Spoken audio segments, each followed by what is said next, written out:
Bismillahi Raxmaani Raxiim. Kusoo dhawaada YouTube channelka Zakaria Teacher lagu soo gudbiyo casharada caafimaadka. Waxaan bilaabaynaa kooraskeenii muhiimka ah pharmacology-ga chapterkiisii koowaad qaybtiisii 10aad. Haddaan section-kan maanta kii hore isku xidhno waxaan soo qaadanay meelaha kala duwan ee lagu qaashi saaro dawooyinka inagoo si guud u soo sheegnay soona qaadanay kelida markaa renal excretion of drugs. Waxaan soo sheegnay renal excretion of drug in dawada kaliya lagu qaashi saaro. Hepatobiliary excretion in liver iyo beerka lagu qaashi saaro. Lung excretion in sanbabku qaashi saaraan dawooyinka qaarkood. In sweat iyo mammary excretion oo jira. Waxaan ku dhex jirnay tubular reabsorption in tubularku ay nuugaan the reabsorption of drug nuugidda dawooyinka from the lumen marinka of distal convolutive tubes. qaybta kelida la distal convolutive tube into plasma waxaa laga nuugayaa markaa distal convolutive tube into plasma ayaa nuugaya markaa plasma laga nuugayaa occurs either waxay u dhacdaa markaa laba hab midkood by simple diffusion habka la yiraahdo or by active transport ama active transport ba dhacda when urine is acidic kaadu markay tahay mid acid ah the degree of ionization of basic drug heerka pH-ka dawada ay base noqoto way badanaysaa and the reabsorption decrease nuugitaankooduna aad u yaraanaya conversely sida lidkeeda when the urine is more alkaline kaadu markay tahay mid markaa alkalia the degree of ionization of acidic drug increases heerka markaa pH-ku acidic drug increase u yaraanaya and reabsorption decreases nuugitaankooduna markaa wuxuu noqonayaa mid aad u yar habka labaad ee lagu saaro kelida markaa ka nimaadna qaybaha hoos imanaya B-gu wuxuu noqonayaa hepatobiliary excretion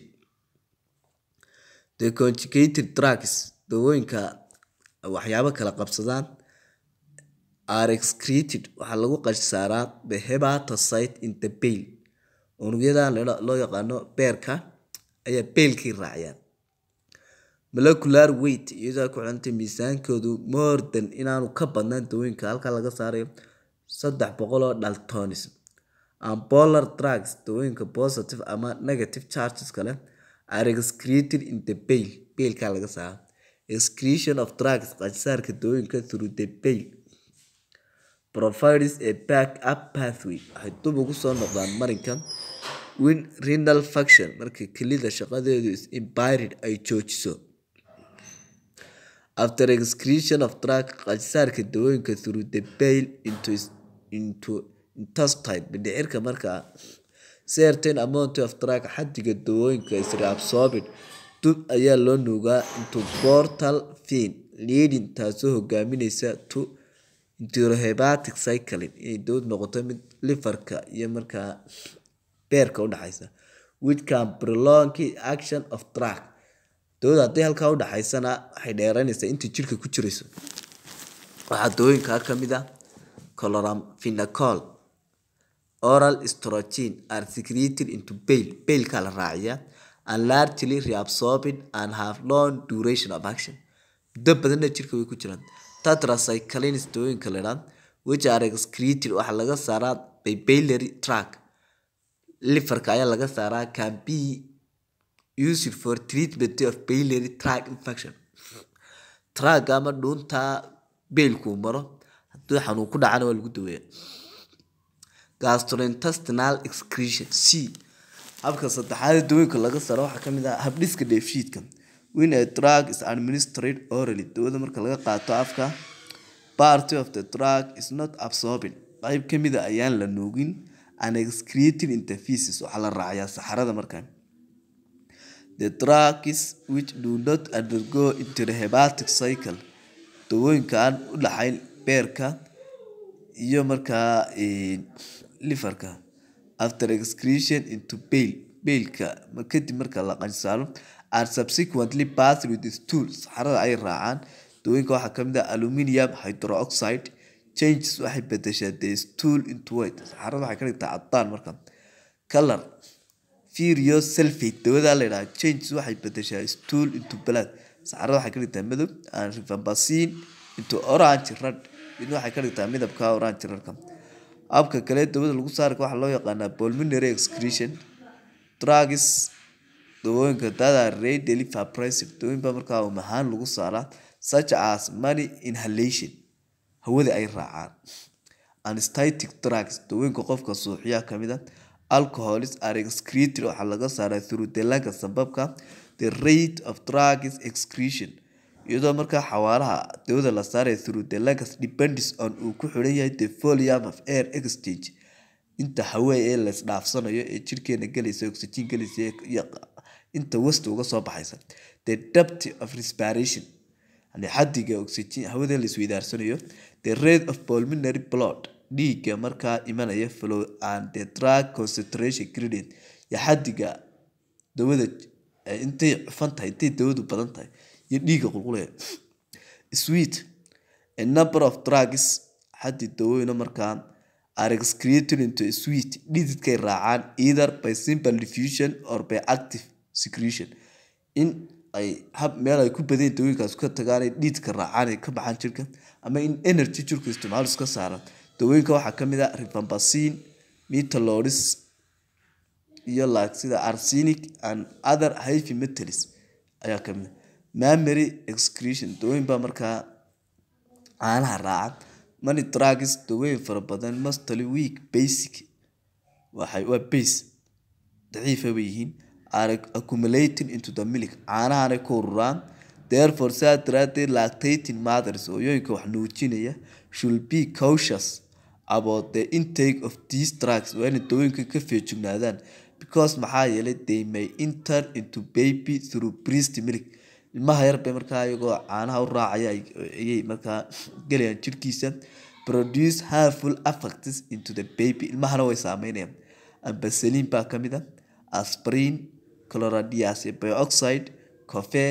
diazepam furosemide morphine streptomycin dawooyinkaas kamid clearance of drugs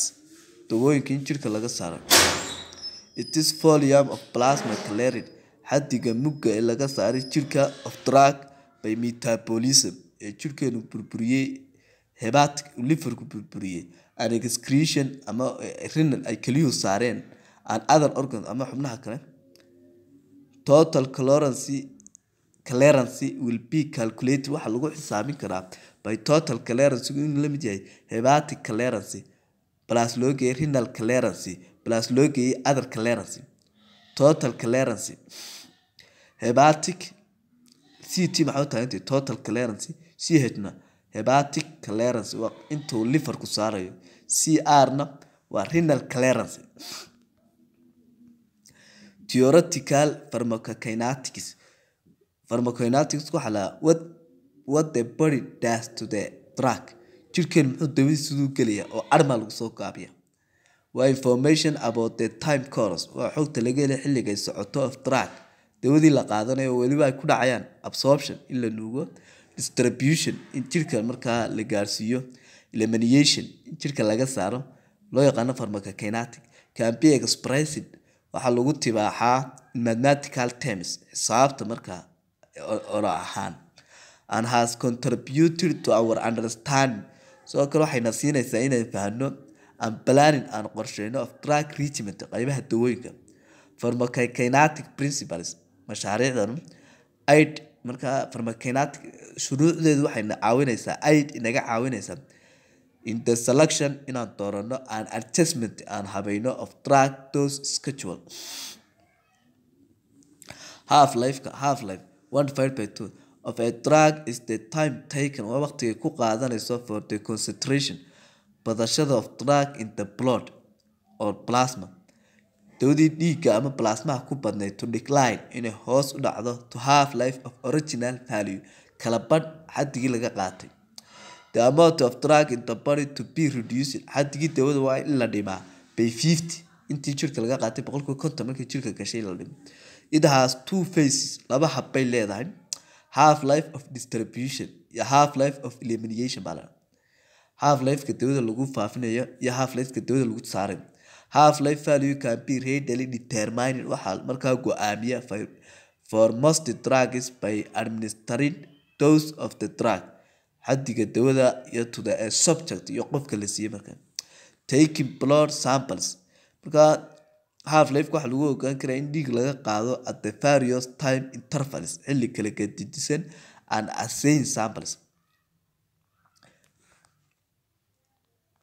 For example, if a blood level of drug A is dawada haday tahay 8.5 milligram 10 minute hadaba ay noqotay 4.3 laba isku bedeshay at the 60 minutes so half life of drug is dawadan half life keedu ee aan soo bixinay waa 50 minutes. In most of the cases xaaladaha ugu badan the rate of disappearance xawaaraha ay dawadu ku qarsoomayso of drug from the body is reflected in the rate of lowering of its plasma concentration following single intravenous dose and the plasma concentration of drug is focused to fall exponential dawadina hoos u dhacdo.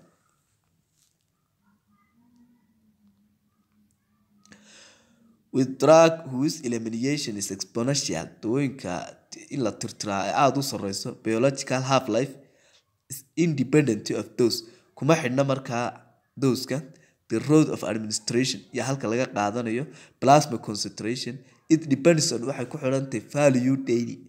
inta maalintii la qaadanayo as well as on the metabolism iyo burburinta dawada and renal excretion of drug iyo dawada inta la saarayo ayuu ku xidhay half life ku halkan waxa inoo yaala sawirkan wuxuu sheegayaa dawada intravenous laga qaato iyo oralka dawada intravenous laga qaato graafkan soo inoo muujinayo markiiba waxa weeye waa dawo ilaa halkaas soconaysa dhiig way hore u galaysa marka halka gaadho